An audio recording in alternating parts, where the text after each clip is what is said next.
ಇದು ರಾಗಿ ಹಿಟ್ಟಿಗೆ ಒಂದು ಗೊಜ್ಜು ಥರ ಮಾಡೋದು. ಅಂದರೆ ಗೊಜ್ಜಂದರೆ ಬೆಲ್ಲ ಹಾಕಲ್ಲ. ಟೊಮೆಟೊ, ಈರುಳ್ಳಿ, ಒಂದು 2 ಹಸಿಮೆಣ್ಸಿಕಾಯಿ, ಕೊತ್ತಂಬರಿ ಸೊಪ್ಪು. ನೋಡಿ ಇಲ್ಲಿ ಕೊತ್ತಂಬರಿ ಸೊಪ್ಪಿದೆ, ಹಸಿಮೆಣ್ಸಿಕಾಯಿ ಒಂದು 2, ಟೊಮೆಟೊ ಮತ್ತು ಈರುಳ್ಳಿ. ಮತ್ತು ಇದನ್ನ ಬಾಡಿಸ್ಬೇಕಾದ್ರೆ ಒಂದು ಸ್ವಲ್ಪ ಚಿಲ್ಲಿ ಪೌಡ್ರು ಹಾಕಬೇಕು ಚೆನ್ನಾಗಿರೋದು, ಮತ್ತು ಉಪ್ಪು. ಇಷ್ಟೇ, ಇಷ್ಟು ಹಾಕಿ ಬಾಡಿಸ್ಬೇಕು. ಇದು ತೋರಿಸ್ತೀನಿ. ಸಾಸಿವೆ ಚಿಟಿಬಿಟಿ ಅಂದ ತಕ್ಷಣ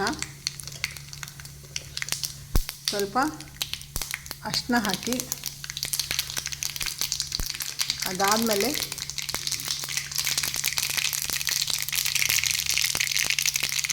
ಇದಕ್ಕೆ ಒಂದೇ ಒಂದು ಚೊಟ್ಟು ಸುಮ್ಮನೆ ಚಿಟಿಕೆ ಉಪ್ಪು ಟೇಸ್ಟ್ಗೆ ಹಾಕ್ಬೋದು. ಆಮೇಲೆ ಉಪ್ಪು ಹಾಕಲೇಬೇಕು ರುಚಿಗೆ ತಕ್ಕಷ್ಟು. ಇದನ್ನು ಬಾಡಿಸ್ಕೋಬೇಕು. ಒಂದು ಮುಕ್ಕಾಲು ಬಂದಿದೆ ಅನ್ಬೇಕಾದ್ರೆ ನೀವು ಈ ಥರ ಟೊಮೊಟೊನ ಹಾಕ್ಬಿಡಿ.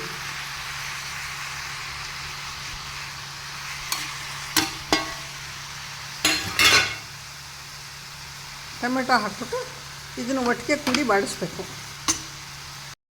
ರೊಟ್ಟಿ ಹೇಗೆ ಮಾಡೋದು ಅಂತ ತೋರಿಸ್ತೀನಿ, ನೋಡ್ಕೊಳ್ಳಿ. ಅಂದರೆ ನೀವೆಲ್ಲ ಮಾಡ್ಬೋದು, ಬಟ್ ಈ ಥರ ಮಾಡಿದ್ರೆ ಸ್ವಲ್ಪ ಜಾಸ್ತಿ ಟೇಸ್ಟ್ ಇರುತ್ತೆ. ನೋಡಿ, ಈರುಳ್ಳಿ ಹಿಂಗೆ ಸಣ್ಣ ಕಟ್ ಮಾಡ್ಕೋಬೇಕು. ಎಷ್ಟು ಸಣ್ಣ ಕಟ್ ಮಾಡಿಕೊಂಡ್ರೆ ಅಷ್ಟು ಚೆನ್ನಾಗಿರುತ್ತೆ. ಇಲ್ಲಿ ಹಸಿಮೆಣ್ಸಿಕಾಯಿ ಹಾಕ್ಕೊಂಡಿದ್ದೀನಿ ಒಂದು 10-12. ಇದು ಕೊತ್ತಂಬರಿ ಸೊಪ್ಪು ಹಾಕ್ಕೊಂಡಿದ್ದೀನಿ. ಇದು ತೆಂಗಿನಕಾಯಿ ಒಂದಷ್ಟು ಇಷ್ಟು ತುರಿ ಹಾಕ್ಕೊಂಡಿದ್ದೀನಿ. ಎಷ್ಟು ನೀವು ಈರುಳ್ಳಿ ತೆಂಗಿನಕಾಯಿ ಜಾಸ್ತಿ ಹಾಕ್ತಿರೋ ಅಷ್ಟು ಚೆನ್ನಾಗಿರುತ್ತೆ ರೊಟ್ಟಿ. ಮತ್ತು ಕೊತ್ತಂಬರಿ ಸೊಪ್ಪು ಎಲ್ಲದಕ್ಕೂ ನಿಮ್ಗೆ ಗೊತ್ತು, ರುಚಿ ಜಾಸ್ತಿ. ಮತ್ತು ಹಸಿಮೆಣ್ಸಿಕಾಯಿ ನೀವು ನೋಡ್ಕೊಂಡು ಹಾಕ್ಕೋಬೋದು. ನಿಮ್ಗೆ ಖಾರ ಜಾಸ್ತಿ ಬೇಕಂದ್ರೆ ಜಾಸ್ತಿ ಹಸಿಮೆಣ್ಸಿಕಾಯಿ, ಕಡಿಮೆ ಬೇಕಂದ್ರೆ ಕಡಿಮೆ ಹಸಿಮೆಣ್ಸಿಕಾಯಿ ಹಾಕ್ಕೊಳ್ಳಿ. ಸೊ ಇದನ್ನೆಲ್ಲ ಹಾಕ್ಕೊಂಡು ಇದಕ್ಕೆ ಇವಾಗ ರಾಗಿ ಹಿಟ್ಟು ಹಾಕಿ ಮಿಕ್ಸ್ ಮಾಡಬೇಕು. ಸೊ ಅದನ್ನ ಮಿಕ್ಸ್ ಮಾಡಿಬಿಟ್ಟು ತಿರ್ಗಾ ನಿಮಗೆ ನಾನು ವಿಡಿಯೋ ಕಳಿಸ್ತೀನಿ. ಸುಮಾರು ಒಂದು 7-8 ರೊಟ್ಟಿ ಆಗ್ಬೋದು, ಅಷ್ಟು ಹಿಟ್ಟು ಕಲಿಸಿದ್ದೀನಿ ನಾನು. ನಿಮಗೆ ಯಾವಾಗಲೇ ಕ್ವಾಂಟಿಟಿ ತೋರಿಸ್ತೆ, ಈರುಳ್ಳಿ, ಹಸಿಮೆಣ್ಸಿಕಾಯಿ ಎಲ್ಲ ಎಷ್ಟು ಹಾಕಬೇಕು ಅಂತ. ಕಾಯೆಲ್ಲ ಹಾಕಿರೋದು. ಅದಕ್ಕೆ ರಾಗಿ ಹಿಟ್ಟು ಹಾಕಿ ರುಚಿಗೆ ತಕ್ಕಷ್ಟು ಉಪ್ಪು ಹಾಕಿ ಕಲಿಸಿದ್ದೀನಿ. ರೊಟ್ಟಿ ಮಾಡ್ಬೇಕಾದ್ರೆ ತೋರಿಸ್ತೀನಿ. ಇದು ರಾಗಿ ಹಿಟ್ಟು ನೋಡಿ, ಈ ಹದಕ್ಕೆ ಕಲಿಸ್ಕೋಬೇಕು. ಅಂದರೆ ತುಂಬ ಗಟ್ಟಿ ಕಲಿಸ್ಕೊಂಡ್ರೆ ನಿಮಗೆ ತಟ್ಟಕ್ಕಾಗಲ್ಲ. ತಟ್ಬೋದು, ಬಟ್ ಗಟ್ಟಿ ಬಂದುಬಿಡುತ್ತೆ ರೊಟ್ಟಿ, ಸಾಫ್ಟಾಗಿ ಬರಲ್ಲ. ಸಾಫ್ಟಾಗಿರಬೇಕು, ಕ್ರಿಸ್ಪಿಯಾಗಿರಬೇಕು ನಾವು ಮಾಡೋದು ಹಾಗೆ. ಸೊ ನೋಡಿ, ಈ ಥರ ಸ್ವಲ್ಪ ಅಳ್ಳಕವಾಗಿ ಕಲಿಸ್ಕೋಬೇಕು. ತುಂಬ ದೋಸೆ ಹಿಟ್ಟು ಥರ ಅಲ್ಲ, ಬಟ್ ಸ್ವಲ್ಪ ಹಿಂಗೆ ಅಳ್ಳಕವಾಗಿ ಕಲಿಸ್ಕೋಬೇಕು. ರಾಗಿ ರೊಟ್ಟಿ ತಟ್ಟುವ ವಿಧಾನನೇ ಡಿಫ್ರೆಂಟ್. ತುಪ್ಪ ಹಾಕೋತೀವಿ. ಒಂದೊಂದು ಸ್ಪೂನಿಗೆ ತುಪ್ಪ, ಬೇಡ ಅಂದರೆ ಎಣ್ಣೆನೇ ಹಾಕೋಬೋದು. ತುಪ್ಪ ತಿಂದರೆ ಕಾಲು ಮೊಳಕಾಲು ನೋವೆಲ್ಲ ಒಳ್ಳೆಯದು ಅಂತ ಹೇಳ್ತಾರೆ. ಹಾಗಾಗಿ ನಾವು ತುಪ್ಪನ ಉಪಯೋಗಿಸ್ತೀವಿ. ನಿಮಗೆ ತುಪ್ಪ ಆಗಲ್ಲ ಅಂದರೆ ಬರೀ ಎಣ್ಣೆನೇ ಹಾಕ್ಕೋಬೋದು.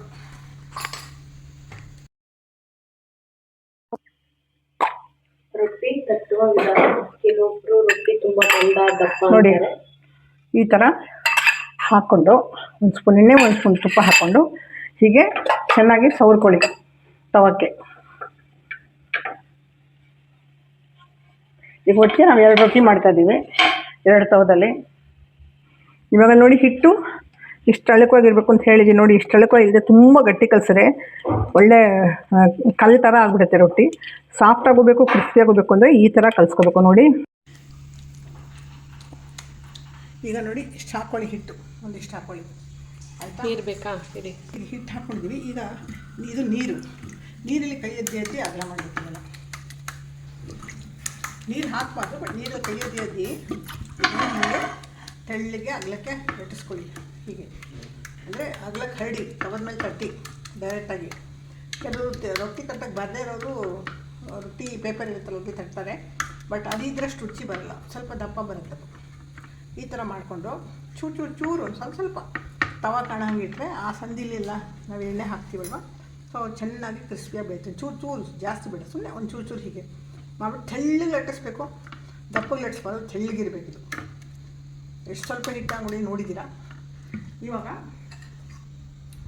ಇದ್ರ ಮೇಲೆ ಒಂಚೂರು ಎಣ್ಣೆ ಹಾಕ್ಕೊಂಡ್ಬಿಟ್ಟು ಈ ಥರ ಬಿಟ್ಟು ಸಾವಧಾನ ಇರ್ಬೋದು ನಿಮ್ಮಲ್ಲಿ, ಈ ಥರದನ್ನು ಮುಚ್ಚಿಬಿಟ್ಟು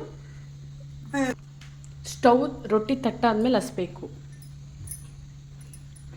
ತವ ಕಾದಿರುತ್ತಲ್ವ, ನೆಕ್ಸ್ಟ್ ರೊಟ್ಟಿ ಹೇಗೆ ತಟ್ಟೋದು ಅಂತ ಹೇಳ್ತೀವಿ ರೀ. ಇವಾಗ ಪುನಃ ಮತ್ತೊಮ್ಮೆ ಅದೇ ಥರ ರೊಟ್ಟಿ ತಟ್ಕೋಬೇಕು. ತುಪ್ಪ ಎಣ್ಣೆ ಮುಂಚೆನೇ ಸ್ವಲ್ಪ ಹಾಕ್ಕೊಂಡಿದ್ದೀವಿ, ಸವರಿದ್ದೀವಿ. ಈಗ ತಿರ್ಗಿ ಅದೇ ಥರ ನೋಡಿ ಇನ್ನೊಂದು ರೊಟ್ಟಿ ಮಾಡಿ ತೋರಿಸ್ತಾ ಇದ್ದೀನಿ ನಿಮಗೆ. ಈಗ 4 ಬೆಳ್ಳಲ್ಲಿ ತಟ್ಟಿದ್ರೆ ಸಾಕು, ಹಿಂಗೆ ಪೂರ್ತಿ ಅದ್ರ ಬೇಡ. ಈಗ 4 ಬೆಳ್ಳಲ್ಲಿ ಹರಡಬೇಕು. ತೆಳ್ಳಗೆ ಎಲ್ಲೆಲ್ಲಿ ನಿಮ್ಗೆ ದಪ್ಪ ಇದೆ ಅನಿಸುತ್ತೋ ಅಲ್ಲೆಲ್ಲ ಸ್ವಲ್ಪ ಹರಡಿ. ಒಂದು ಕಡೆ ದಪ್ಪ, ಒಂದು ಕಡೆ ಇದು ಇರ್ಬಾರ್ದು. ನಿಮ್ಗೆ ಕಣ್ಣಿಗೆ ಗೊತ್ತಾಗುತ್ತೆ, ನಿಮಗೆ ಹಿಂಗೆ ಕೈಯಲ್ಲಿ ಮಾಡಿದಾಗ ಗೊತ್ತಾಗುತ್ತೆ ನಿಮಗೆ. ಎಲ್ಲ ಕಡೆ ಹರಡ್ಬಿಟ್ಟು ಒಂಚೂರು ಹಾಗೆ ಸ್ವಲ್ಪ ಸಂಧಿ ಕಾಣೋ ಥರ ಮಾಡಿ ಚೆನ್ನಾಗಿ ಬೇಯೋದಕ್ಕೋಸ್ಕರ ಮಾಡೋದಿದು. ಮಾಡಿಬಿಟ್ಟು ಇದಕ್ಕೆ 1 ಸ್ಪೂನ್ ಎಣ್ಣೆಯನ್ನು ಹಾಕಿಬಿಟ್ಟು ಇದನ್ನು ಮುಚ್ಚಿಬಿಟ್ಟು ಸ್ಟವ್ ಹಚ್ಚೋದು. ಇವಾಗ ನೋಡಿ ಹಿಂಗೆ ತೆಗೆದು ನೋಡಿ ಹೇಗೆ ಆಗ್ತದೆ ರೊಟ್ಟಿ ಅಂತ ಹೇಳಿ. ಇವಾಗ ನೀವು ಒಂದು ಸ್ವಲ್ಪ ಹಿಂಗೆ ಅಂದರೆ ಸ್ವಲ್ಪ ಮಡ್ಸ್ಕೊಳ್ತೆ ಅಂದರೆ ಇನ್ನೂ ಸ್ವಲ್ಪ ಬೇಯಬೇಕು ಅಂತ ನೋಡಿ ಹೆಂಗೆ ಅಲ್ಲಾಡತ್ತೆ. ಇನ್ನೂ ಸ್ವಲ್ಪ ಬೇಯಬೇಕು ಇವಾಗ ಇದು.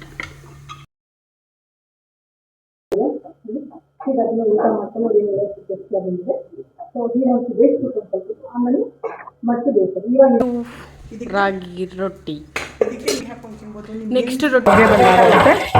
ಆಮೇಲೆ ಮುಂದ್ಗಡೆಗೂ ಒಂದು ಹಿಂಗೆ ಅಂದ್ಕೊಂಡು ಹಿಂಗೆ ಸೋಸಿ ಇದು ಮಾಡಿ ನೀರೆಲ್ಲ ಚೆಲ್ಬಿಟ್ಟು ಇಲ್ಲಿ ಉಪ್ಪು ಒಂದು ಸ್ವಲ್ಪ ತುಪ್ಪ ಹಾಕ್ಕೊಂಡು ರೊಟ್ಟಿ ತಟ್ಟೋದು ಅಷ್ಟೇ.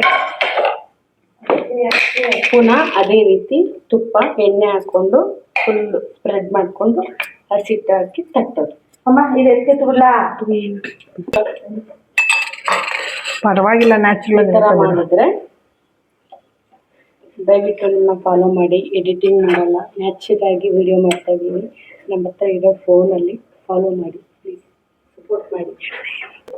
ಹೆಂಗೆ ಬೇಯಿಸೋದು ಅದೇ ರೀತಿ ನೀರಲ್ಲಿ ಅದ್ದಿ ತಟ್ಕೋಬೇಕು. ಇರು ಆ ರೊಟ್ಟಿ ಕೊಡೋಳಿಗೆ